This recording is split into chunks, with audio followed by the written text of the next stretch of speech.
Welcome to Tuesday, Captains. Well, it looks like for the Capricorns, partly cloudy today, somewhat serious-minded.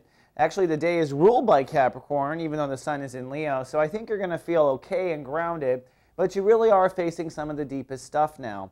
We are on approach to the sun conjuncting Saturn next month. When that happens, I think you're going to be standing in a new intimacy or a new approach to closeness, honesty, and even maybe a new approach to life if you've recently lost someone to the other side. This is the house of sex, death, and taxes, basically. It's material loss, and it's how we trust people and our trust issues.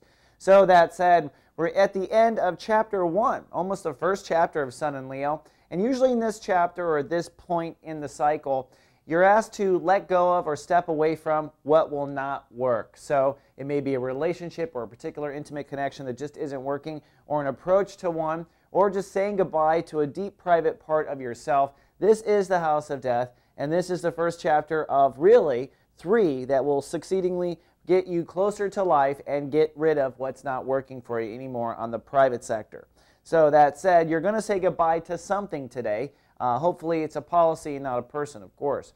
Now, the sun also is on approach for Venus again.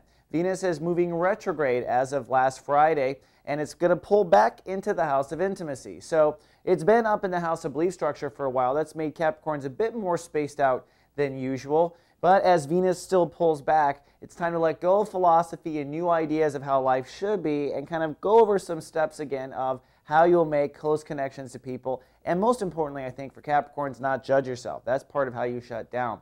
The moon tonight will move into Pisces. That'll be in the house of thinking and communication. So if you have an important discussion to have with someone in your intimate life, tonight's the best time. The moon will really temper everything on Earth, and for you it'll be easier than usual to get things off your chest. All right, Capricorn, that's all we have for Tuesday. See you tomorrow with more. Live, love, be. So God.